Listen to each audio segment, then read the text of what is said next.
precursores de otras sustancias. Aquí está el ácido araquidónico.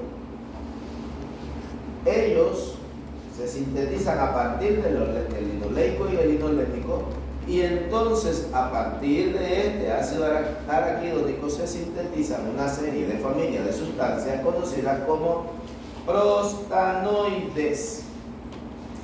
Prostanoides. Los eicosanoides se clasifican en prostanoides, en prostaciclinas, tromboxanos y en leucotrienos. Lo vamos a ir viendo ahorita uno por uno. Prostanoide, ese nombre viene porque cuando se descubrieron por primera vez, se descubrieron en la próstata.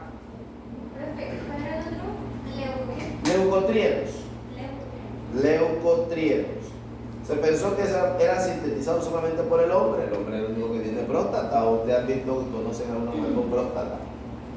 No. Bueno, ahora hay cada locura en este mundo, pero no nos metamos en eso. Viste, por ahora con relajo yo me perdí.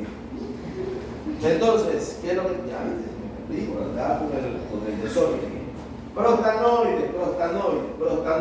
Estaba diciendo que los prostanoides se descubrieron por primera vez en la próstata del hombre. De ahí viene su nombre. Pero después se descubrió que todas las células del cuerpo, casi todas, hombres y mujeres, producen prostanoides. Pero ya se quedó con ese nombre, así que no se asusten las chicas. ¿Ok? Estos prostanoides que se sintetizan a partir del ácido araquidónico y que vienen del linoleico y linolénico, se sintetizan gracias a unas enzimas que son las responsables de la síntesis, llamadas COX, ciclooxigenasas. También su nombre real es prostaglandina H sintasa. ¿Qué saben de las COX? Ya sé que no saben nada porque en el otro grupo ya se me pararon todos los pelos y ya me enteré que no saben nada, así que no voy a perder mi tiempo, pero bueno, ya lo pregunté. Voy a hablar un poquito de las COX ahorita ya, y despuesito más adelante termino de hablar de ellas. Las COX son las enzimas que catalizan la síntesis de prostaglandinas. Toda reacción bioquímica requiere enzimas. Entonces tenemos, fíjate, los ácidos grasos esenciales, linoleico y linolénico, entran al cuerpo y a partir de ello una serie de reacciones los convierten en araquidónico. Y el araquidónico, una serie de reacciones en las que se involucran las COX, se convierten en prostaglandinas, que es el primer tipo de prostanoides, prostaglandinas. Esas sustancias, las prostaglandinas, son las responsables de sintetizar a su vez otro montón de sustancias que son los que actúan en el momento en el que uno se da. Usted anda en la casa, se para en la madrugada, va para el baño y anda sin chancleta y se da en la uñita del dedito y ahí ¡pau! Y sientes que si te ibas orinando, te orinaste en él. Hace un año yo en el otro colegio, yo trabajo en un colegio, y saqué del salón una chica que llegó con unas uñotas así, y la saqué del salón porque se me puso terca, pues yo le dije que no se podía estar así. No la vi. Pero por allá salió, y cuando yo acuerdo, la muchacha estaba como buscando señal de internet así. Se había levantado con la puerta, por andar con la cabreación, se había levantado toda la hora. Pobrecita, yo me buscaba internet así, del dolor que tenía, ¿no? A esa pobre muchacha, en ese momento, su cuerpo empezó a sintetizar prostaglandina. En el momento en el que hay dolor intenso, el dolor intenso es provocado por las prostaglandinas. Las prostaglandinas, que hay de muchos tipos, se sintetizan, eso es una cascada de reacciones químicas. Ahí hay otra sustancia hay ácido glutámico, ahí hay NAD, ahí hay FAT, un montón de sustancias que son los responsables del dolor. Entonces, esas prostaglandinas, repito, son los responsables del dolor. Y ahorita vuelvo con la ciclooxigenasa porque quedó el cuento así en el aire, ¿verdad? Bueno, ahorita volvemos con las ciclooxigenasas. ¿Cuáles son las funciones de las prostaglandinas? Primera función, respuesta inflamatoria.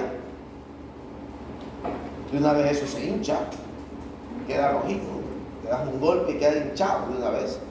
Esa respuesta inflamatoria es por las prostaglandinas. Cuando tienes psoriasis, ¿alguien ha tenido psoriasis aquí?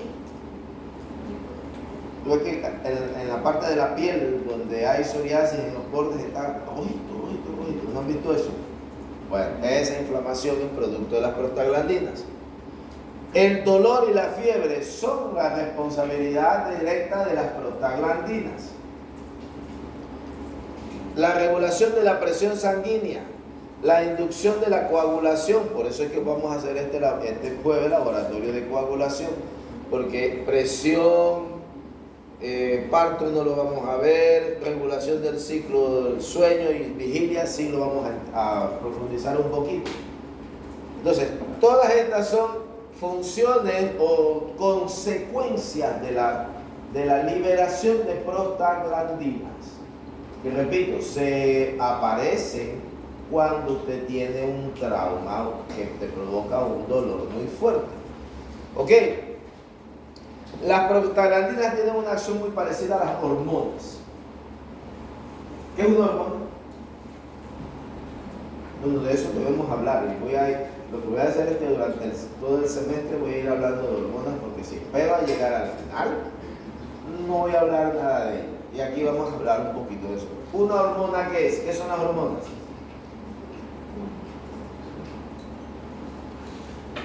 Bueno, las hormonas son sustancias que sirven como mensajeros químicos. Es el servicio de mensajería que tiene el cerebro para con todas las células del cuerpo. Generalmente las hormonas son péptidos. ¿Qué es un péptido? Dije que siempre ha caído una tentación de estar preguntando cosas del semestre pasado. ¿Qué es un péptido? Eso tiene que saberlo.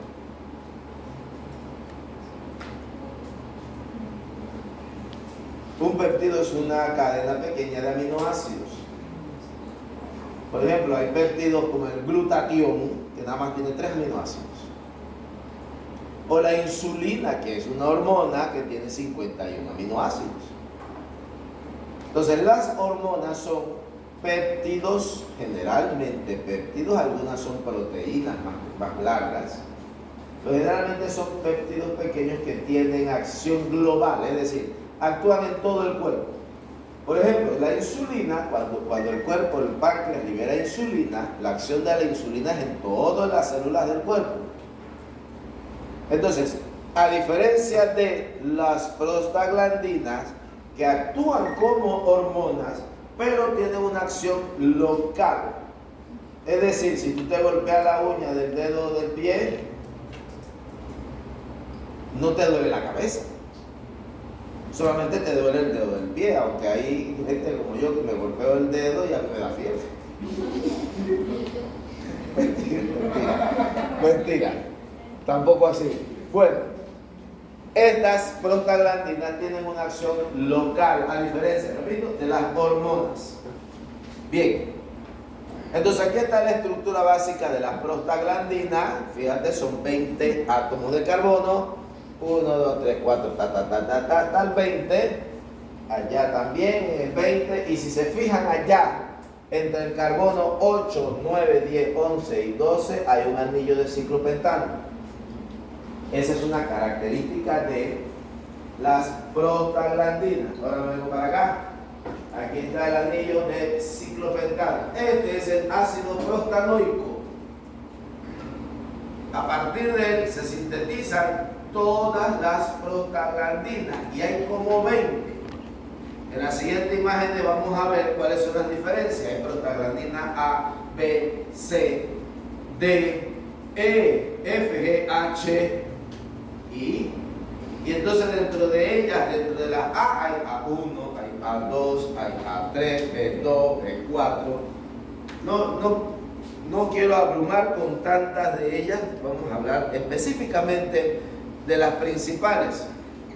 Por ejemplo, ahí pueden ver, está la prostaglandina A, B, C, D, E, F, G y H. Esto no veo que dice ahí. Esta es la I. Y todas tienen pequeñísimas diferencias. Hay cetonas, los doble enlaces cambian, en fin. Hay pequeñas diferencias, pero hacen que tengan funciones diferentes. Muchas de ellas son las que salen, repito, como consecuencia de la cascada del dolor. La H, que es la que está aquí, la prostaglandina H, es una de las importantes porque a partir de ella, de la H, se sintetizan las prostaciclinas, que es lo que sigue. Pero antes, entonces voy a continuar con la historia de las ciclooxigenasas. A ver, ciclooxigenasas. Se llaman ciclooxigenasas, eso no lo dije ahorita, se me pasó. Porque si te fijas, espérate, ¿qué fue lo que hice aquí? No veo. Entonces, atrás, ¿eh? Entonces, ¿cómo tiro para atrás? Aquí, ahí está. Si te fijas, todas tienen este anillo cíclico, que es una característica de las prostaciclinas, de las prostaglandinas, perdón. Tienen ese anillo, de ahí viene el nombre ciclooxigenasas. Y todas tienen oxígeno, ya sea en forma de cetonas o de alcoholes, o un éter, un anillo de éter aquí. Aquí hay otro anillo de éter. Entonces de allí viene el nombre de ciclooxigenasas. Entonces, ¿por qué necesito hablar de ellas? Porque estamos hablando de dolor. Las prostaglandinas son sinónimos de dolor. Y entonces aquí tenemos que hablar del acetaminofén o del ibuprofeno, cualquiera de las dos, porque en realidad es la misma cosa. ¿Sabe que acetaminofén es ibuprofeno? Porque ibuprofeno es acetaminofén. Sí. Son fármacos no esteroidales. La mayoría de los fármacos, eso lo verán el otro semestre en farmacología, la gran mayoría pertenecen a la familia de los esteroides, es decir, tienen el anillo del colesterol, del ciclopentano perhidrofenantreno. Pero cuando no tienen ese anillo, entonces se clasifican en otra familia y se les llama así: fármacos antiinflamatorios no esteroidales. La clave está aquí: antiinflamatorio. ¿Por qué? Porque las prostaglandinas, ¿cuál era su principal función? ¿Cuál era lo primerito que hacían? La inflamación del tejido. Y este es un fármaco antiinflamatorio. ¿Pero cómo actúa? Bueno, estos antiinflamatorios que funcionan como analgésico, es decir, aliviando el dolor, o antipirético, bajando la fiebre, funcionan inhibiendo las ciclooxigenasas. Cuando usted se golpea, tiene dolor, las chicas que andan con el dolor del periodo, se toman una Dorival, que es ibuprofeno, y al gatito pues se le calma la cosa. Se golpeó la uñita, te toma un ibuprofeno y hasta ahí llega el dolor por 8 horas, después hay que tomarse otra. ¿Por qué se alivia el dolor? Porque, ¿se acuerdan que les dije hace un rato? Primero que viene, los ácidos grasos esenciales, linoleico y linoleico. Unas reacciones producen ¿qué? Ácido araquidónico. Y otras reacciones producen ¿qué? Prostaglandinas. Entonces, el ibuprofeno entra en esas reacciones e inhibe las ciclooxigenasas. ¿Cómo las inhibe? Aquí está. Esta es la ciclooxigenasa, un endoperóxido sintasa. Aquí aparece esta E, significa que por ahí hay más átomos de carbono. Y este es el último aminoácido que tiene esa enzima, que es la serina. Entonces, el ibuprofeno, ahora vengo para acá para no dejarnos acá tristes, solos y abandonados.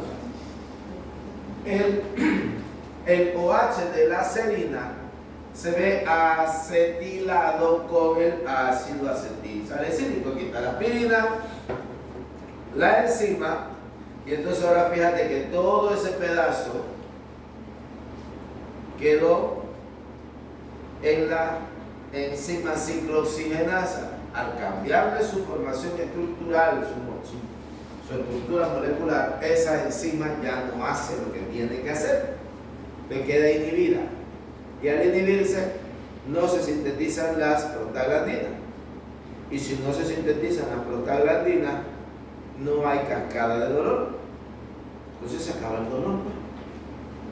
Ese es el funcionamiento que ustedes van a verlo con mayor detalle en farmacología, pero ya por lo menos llevan una idea de qué es lo que está pasando con las COX. Pero hay un problema con el ibuprofeno. Y el problema es que no solamente existen las COX que sintetizan prostaglandina, hay dos tipos de ciclooxigenasa, se les llama COX-1 y COX-2. Y las COX-2 son las responsables del recambio de células de la membrana de la mucosa estomacal. ¿Qué pasa en la mucosa estomacal? Bueno, que ahí se sintetiza ácido clorhídrico. Hay unas células especializadas que liberan ácido clorhídrico. El ácido clorhídrico es el jugo gástrico. Entonces, el ácido clorhídrico es un ácido puro, concentrado. Entonces, cuando uno tiene hambre, que se llena el estómago de ácido clorhídrico, las células se digieren. Cuando uno come, uno se está comiendo su propio estómago, literalmente. El ácido clorhídrico se lleva una parte de las proteínas, se recuperan en el intestino delgado. Entonces, las células de la mucosa intestinal, de la mucosa estomacal, se reponen más o menos cada 8 horas. Porque cada vez que se llena de ácido clorhídrico, ahí se pierde proteína. Las células hay que ir cambiándolas. Y en la síntesis de esas células están las COX-2. Entonces, ¿qué pasa? Yo me tomo el ibuprofeno, pero el ibuprofeno no es discriminatorio. Solamente agarro las COX-1 y a las COX-2 no las toco. Inhibe a todas las COX. Entonces el estómago queda desprotegido. En esas 8 horas, si hay recambio, en realidad no hay recambio. Entonces, ¿qué pasa? Ahí empiezan a venir los problemas de gastritis, úlceras y todo lo demás por andar tomando tanto fármaco de ibuprofeno, tanta aspirina. Aunque también la aspirina, tomarlo cada 2 días, también se ha encontrado en estudios que es bueno para evitar la trombosis. Evita la formación de coágulos sanguíneos. Ahorita vamos a ver eso por qué más adelante. Bien, entonces estábamos aquí. ¿Qué más había que mencionar de allí? COX-1, COX-2, listo. COX-1, listo, ya eso lo vimos. Y aquí también vimos cómo y dónde se acetila la enzima y queda inhibida. Bien, entonces, las prostaciclinas son las otra familia de prostanoides. Y estas dije hace un ratito que se sintetizan a partir de la prostaglandina H. Por eso yo la tenía encerrada allí. La puse en amarillito porque es importante, pues. ¿Ok? Entonces, se sintetizan a partir de ella prostaciclinas. Y se sintetiza principalmente en las células del endotelio vascular. ¿Dónde queda eso? A ver. ¿El endotelio vascular eso qué es? ¿Perdón? Claro, eso mismo. Las paredes de las venas y las arterias. Eso se llama endotelio vascular. Allí es donde se sintetizan las prostaciclinas. Entonces se sintetizan a partir de prostaglandina H y mira cuál es su función, la de inhibir la función plaquetaria. Se inhibe la función plaquetaria y su acción vasodilatadora. Entonces entramos en coagulación. Este viernes, si Dios quiere, terminamos lípidos. Bueno, no terminamos lípidos porque coagulación voy a meterme en esa parte porque no puedo permitir que ustedes se me vayan sin saber la parte bioquímica de la coagulación. Entonces, las prostaciclinas tienen mucho que ver con la coagulación, es decir, las prostaciclinas entran al final del proceso de coagulación. Hablemos de eso. Cuando una persona se corta, se hace un corte, o cuando ustedes están sacando sangre, usted se pone el algodoncitos, tira la manito y a los 2 minutos ya deja de salir sangre. O si me corto y entonces le pongo el dedo, un pedacito de papel higiénico y ya a los 2 minutitos deja de salir sangre. ¿Qué pasa allí? Se coagula la sangre. Y la coagulación sanguínea es un fenómeno, no vamos a utilizar la palabra fenómeno. Es un proceso bioquímico para activar la homeostasis. ¿Qué es la homeostasis?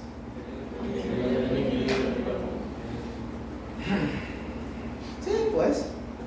Pero esa respuesta de secundaria no me gusta. Hay que meterle como más flow de médico, no sé. Sí, hay que meterle un poquito de labia medicinal. Sí, la homeostasis es que regulación, es que no es solamente regulación, la homeostasis abarca muchas cosas. Vamos a ver si logramos al final sacar una definición como más consola.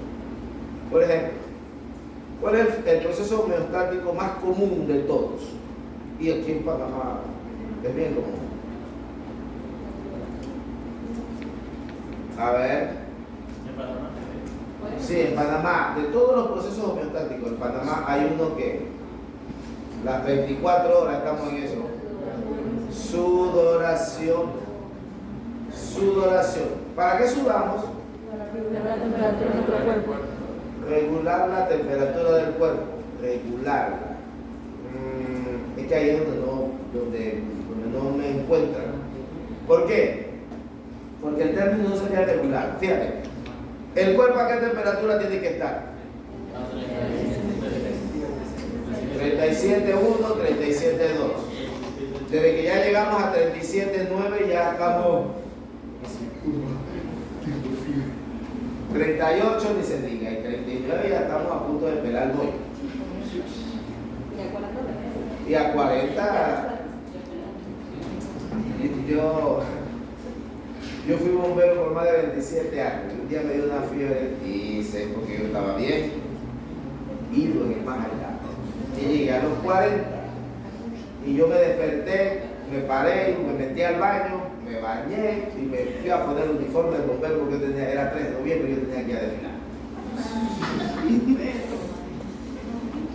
Todo el mundo asustado porque yo estaba poniendo un spot con 40 grados de fiebre.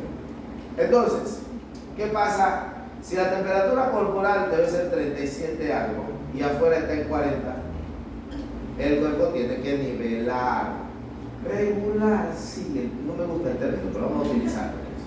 El cuerpo tiene que regular, hay que botar un exceso de calor para que la temperatura se siga manteniendo en 37. Bien, entonces, ¿qué pasa con la coagulación? Cuando tú te cortas, se activa un proceso de homeostático. Es decir, si no se activa y yo me corto, por ahí se me sale toda la sangre, porque en el mínimo capilar la sangre pasa a presión. Si no se activa ese proceso homeostático de coagulación, la sangre se desparrama todo. Y parte de ese proceso homeostático lo inician los tromboxanos, que es la siguiente de la familia de los prostanoides. Ahorita volveremos a las prostaciclinas, porque las prostaciclinas, como dije, entran al final. Primero llegan los tromboxanos. Los tromboxanos se sintetizan ¿en dónde? A ver, en las plaquetas. ¿Qué son las plaquetas?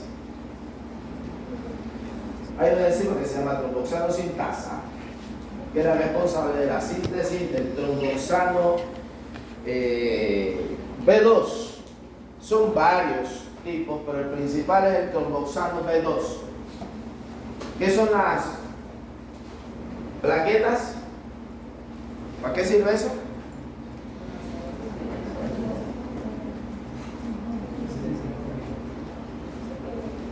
¿Qué pasa, mi loco?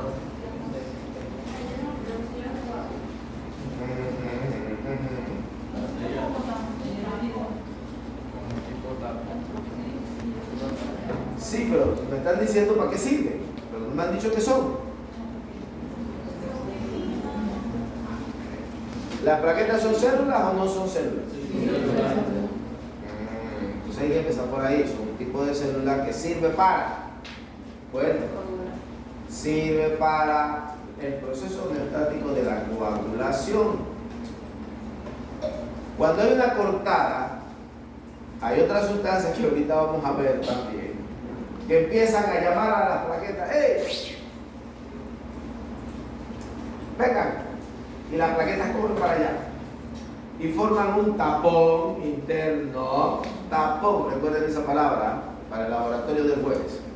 Forman un tapón de plaquetas, y ese tapón de plaquetas es activado por los tromboxanos. Esa sustancia, el tromboxano, es el que inicia la acción, la agregación plaquetaria. Es decir, fíjate, todas las plaquetas, esta imagen más o menos, todas las plaquetas llegan allí y empiezan a formar como una especie de rejilla. Y esa rejilla se pega por fuera, por dentro del cuerpo, por dentro de la piel, la parte interna. El proceso de coagulación continúa, y entonces, después de una serie de reacciones que voy a ver el viernes, se produce una cáscara externa. Esa cáscara externa es una proteína. Usted ve a unos niños que la agarran y se la comen. ¡Ay, muchachos, no te comas! Déjalo que se la coma, si son proteínas.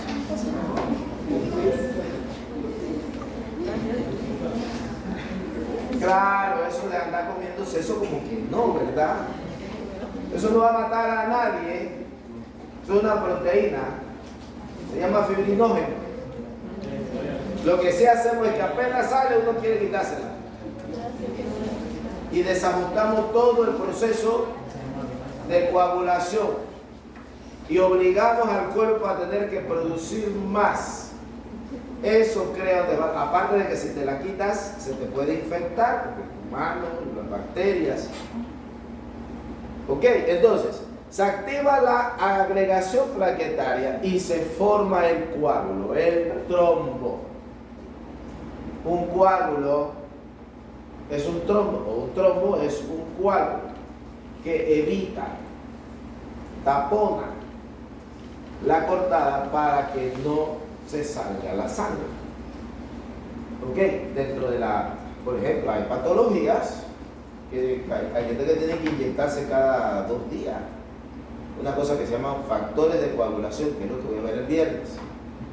Los factores de coagulación son una cascada de reacciones que ocurren cuando esto pasa, que termina con la producción de la cascarita esa que dije que se llama ¿cómo?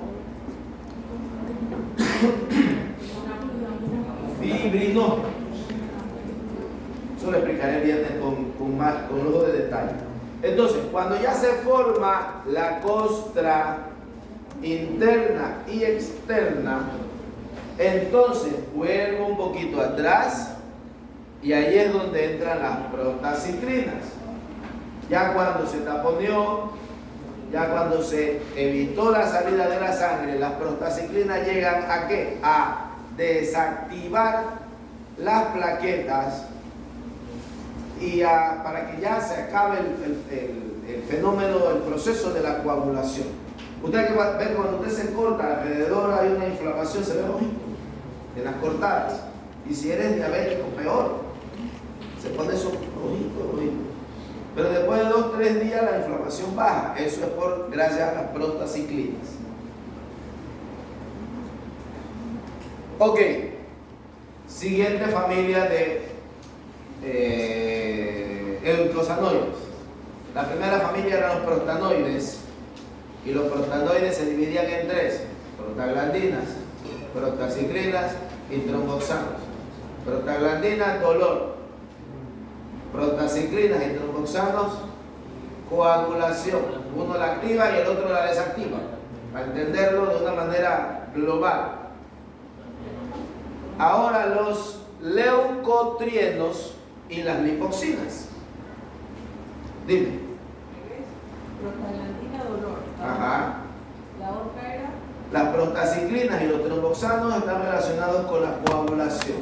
Los tromboxanos activan las plaquetas y las lipoxinas las inhiben. Por acá también. Ok. Leucotrienos. Leucotrienos, ¿a dónde les lleva ese nombre? Leucocitos. Los leucotrienos se sintetizan a partir de los leucocitos producidos en los mastocitos. ¿Qué son los mastocitos? Los que están en la sangre, la inflamación. Los papás de los leucocitos. Ajá, era el principal. ¿Quién les enseñó así? Digo, para entender, hay cosas que uno puede, ejemplos así uno puede usarlo para entender la idea y el concepto global. Sí. Pero el mastocito es un tipo de célula. Se llaman células mástil. De ahí viene el nombre. Investiguen eso. ¿Cómo? Bueno. Sí, que son los mastocitos. El nombre real, bueno, los dos son nombres asentados, pero el nombre real es célula mástil. ¿Dónde se sintetiza? ¿Qué es eso de? Bueno. Entonces de ahí vienen los leucotrienos, también se producen en el corazón, en el vaso, en el pulmón, en el cerebro. Entonces, estos leucotrienos actúan como sustancias quimioatrayentes.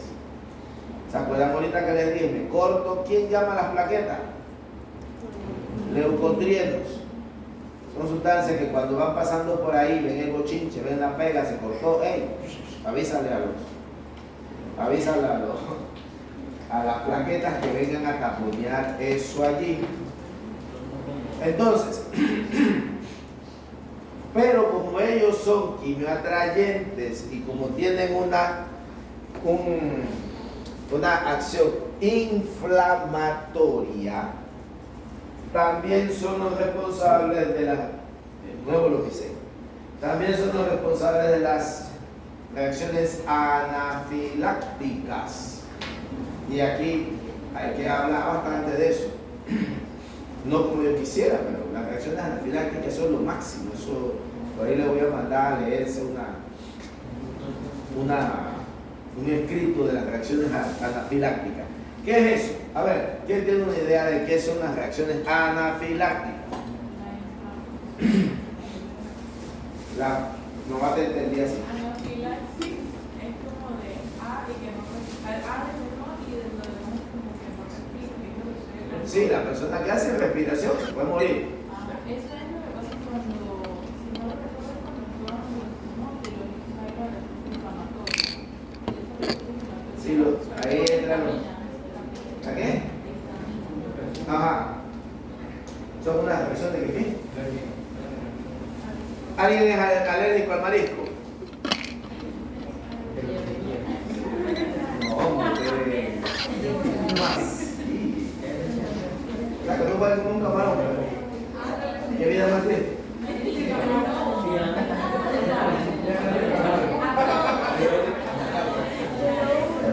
¿Qué te puedo decir? Te pierdes de una gran parte de la vida. Ah, bueno, sí. El novio te tiene que llevar a comer qué hamburguesa, ¿no? Hoy. Ah, no, bueno, entonces, mira.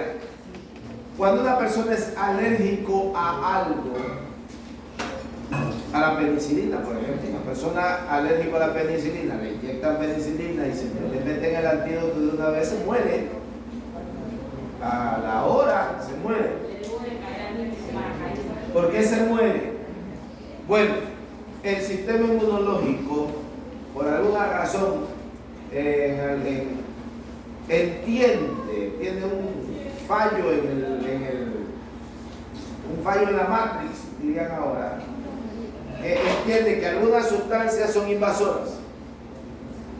Entonces empiezan a generar una serie de sustancias llamadas sustancias de acción lenta de la anafilaxis. Son sustancias inflamatorias, pero inflaman el tejido de una manera exacerbada, es decir, un montón. Y lo primero que se altera son los alveolos. Y donde se inflama el alveolo, taponea toda la vía respiratoria y por ahí no entra aire. Es la persona que no puede respirar. Se le inflama todo esto por aquí, no puede respirar. Entonces, los principales responsables de esa acción son los leucotrienos. Los leucotrienos activan los basófilos, los eosinófilos, creo que son los eosinófilos, eso sí.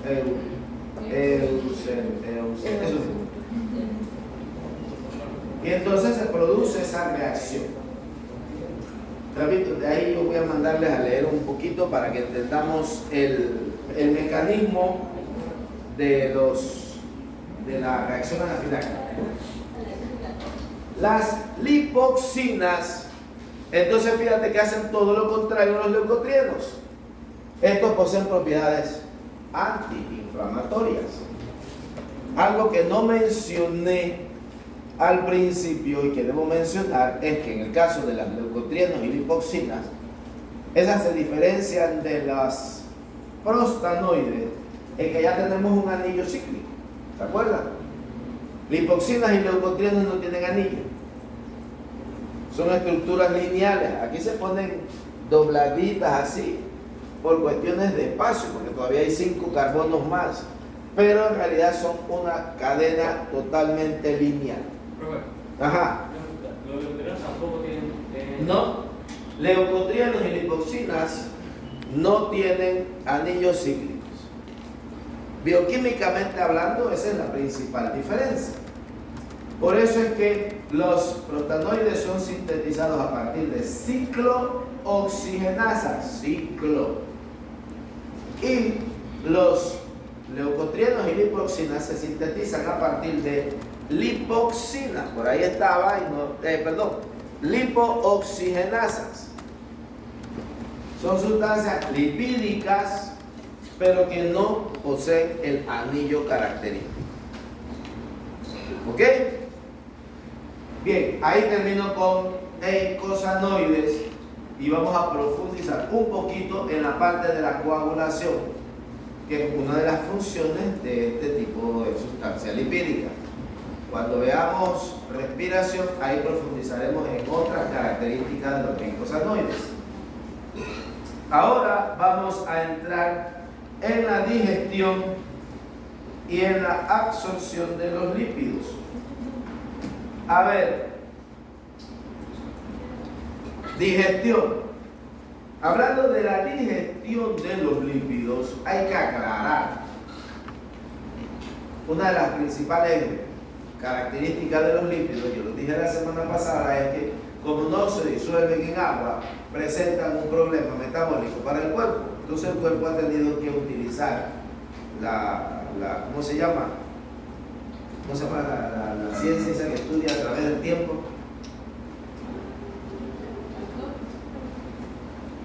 La genética, pero sí, la genética no, la evolución.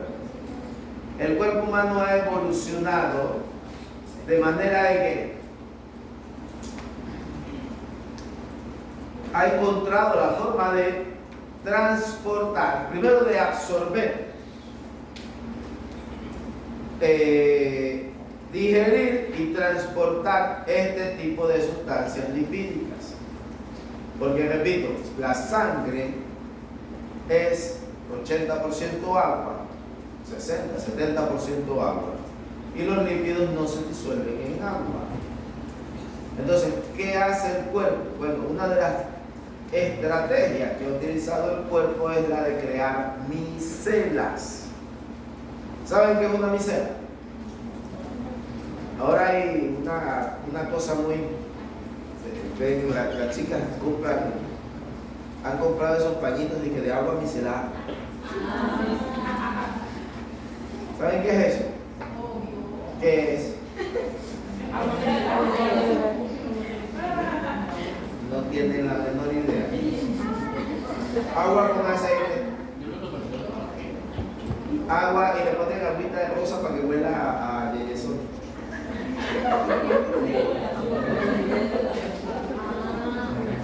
El agua micelar, pues, es agua y contiene unas micelas. ¿Por qué? ¿Para qué se utiliza eso? Para limpiar la piel, que generalmente es para personas con piel grasa.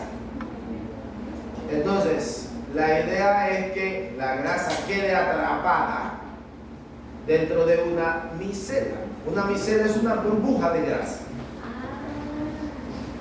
Que para eso es que funciona, lo que te venden es agua con grasa. Para poder limpiar la cara. Eso tú lo puedes hacer con agua y con jabón, no tienes que crear ninguna micela para eso.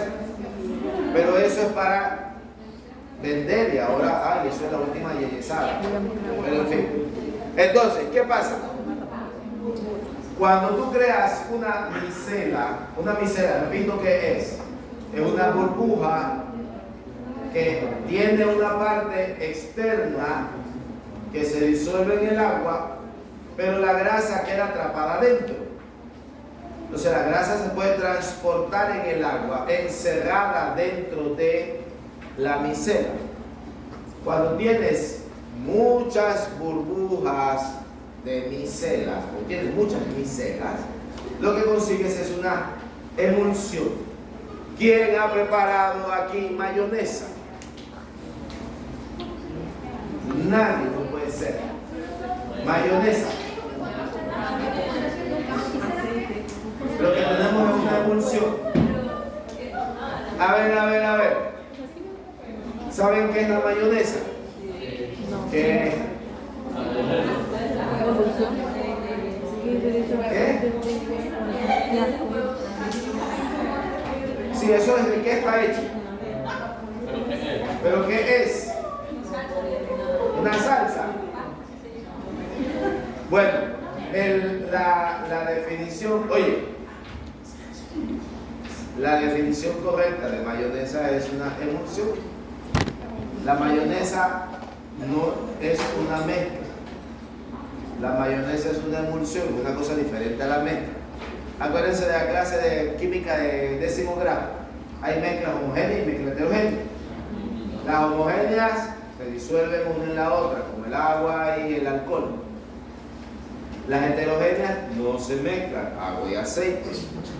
Pero hay un tipo de mezcla en la que las sustancias que no se disuelven, como el agua y el aceite, tú los puedes micelar para que den la apariencia de que se mezclaron, pero en realidad no se han mezclado.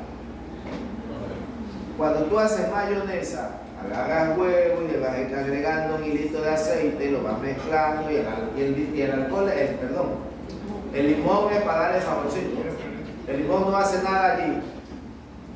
Eso se mezcla y lo que hace forma son micelas. El aceite atrapa las gotas de grasa y el huevo contiene una sustancia que se llama lecitina, fosfatidilcolina, que de eso voy a hablar también la próxima semana, que es una sustancia que ayuda a la formación de las micelas. Entonces eso se bate rápidamente y te crea una espuma, una cosa muy espesa. Si tú lo ves al microscopio, tú vas a ver, un buen microscopio, tú vas a ver que la grasa queda atrapada dentro de una burbuja.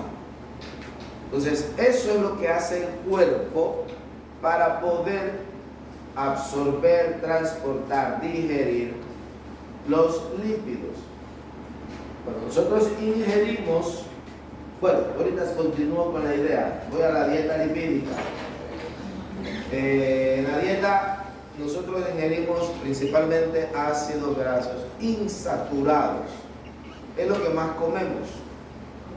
Ácidos grasos insaturados que los vamos a encontrar en todos los aceites. Perdonen que esta salió chiquita, no sé por qué por la imagen está muy grande. Ahorita voy para allá, no se preocupen.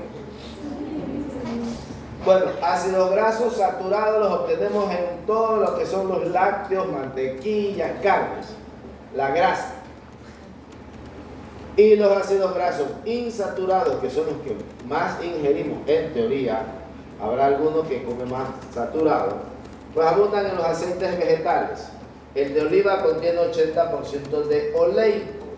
Eso es una de las características por las cuales se dice que es un poquito mejor.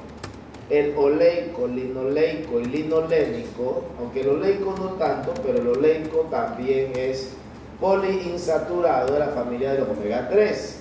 Entonces es bueno.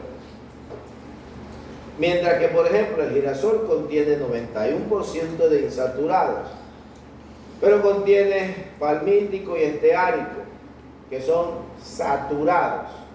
El de coco es una excepción a la regla, porque el aceite de coco a temperatura ambiente es líquido, pero él contiene más grasa saturada, debería ser más sólida. Pero es una excepción. El aceite de coco es bueno comerlo, sí, pero una vez a la semana o una vez cada 15 días, no todos los días, porque contiene mucha grasa saturada. Es como comer chicharrón todos los días.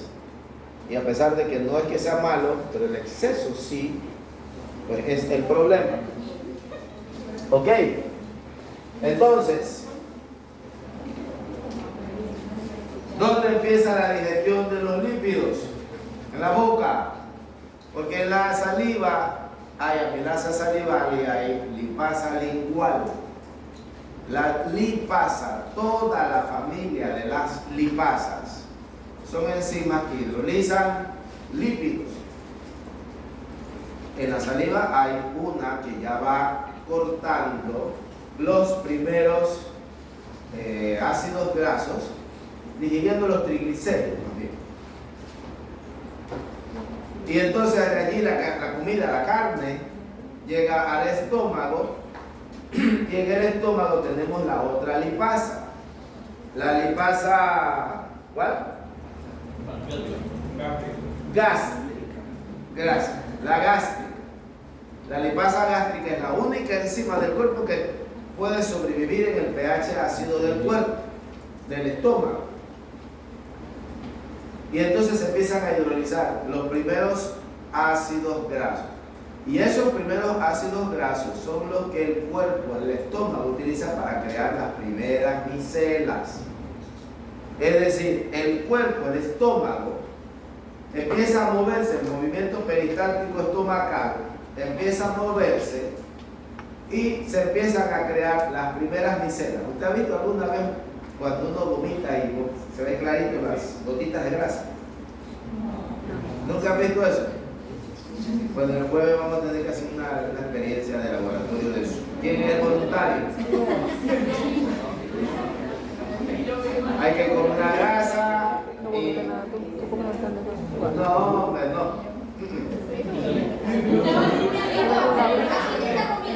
No, se pone un plato ahí una cosa. Y después hay que ir a ver las gotitas de grasa. El estómago, al moverse, empieza a crear las primeras micelas que reducen la tensión superficial. Ustedes saben que el agua es la única sustancia que forma bolitas que conocemos como gotas. ¿Por qué se forma eso? En todos los líquidos, en la superficie de los líquidos, hay una fuerza, moléculas que se jalan hacia abajo, hacia los lados. Eso crea una tensión en los líquidos. O sea, llega un momento en el que la tensión es tan fuerte que si el agua se corre, las esquinas se unen por la fuerza que hay entre ellas y forman una bolita, una burbujita, una gotita. Ningún otro líquido forma gotas, ningún otro. La fuerza de la tensión superficial del agua es tan alta que hace que se forme eso. Entonces, los lípidos disminuyen la tensión superficial y entonces entre ellos se forman las gotitas, entre los lípidos, entre esos primeros ácidos grasos. Desde que ya está en el estómago, ya empieza a formarse la mayonesa, digámoslo así. Ya en el estómago ya no tenemos comida, tenemos quimo. Y el quimo es una primera mayonesa que se va formando allí. Entonces, de allí, los alimentos llegan hasta la primera parte del intestino. ¿Cómo que se llama la primera parte del intestino? Duodeno. Y el duodeno está conectado con el páncreas. Y allí también tuvimos un problema en la última clase. A ver, ¿cuáles son las enzimas pancreáticas? Enzimas pancreáticas. Pero no problema.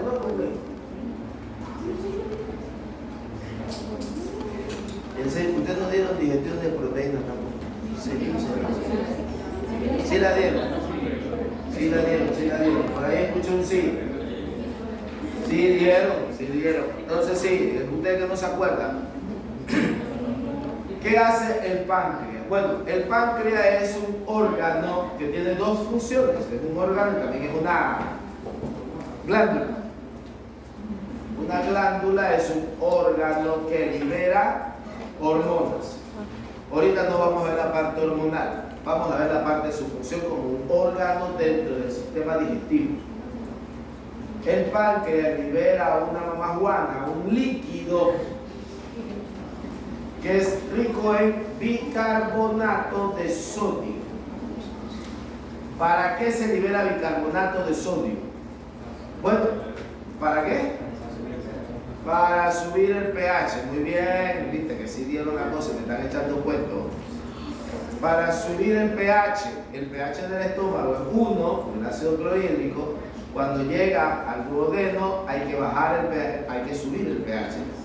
Agregamos bicarbonato y la reacción de bicarbonato con el ácido clorhídrico me produce dióxido de carbono y agua. Y ahí es donde se forman los eructos. ¿Qué es un eructo? Eructar. Cuando usted por alguna razón come un montón de comida y entonces cuando llega la comida al duodeno se libera el bicarbonato, se produce demasiada cantidad de dióxido de carbono y vapor de agua. Y ese gas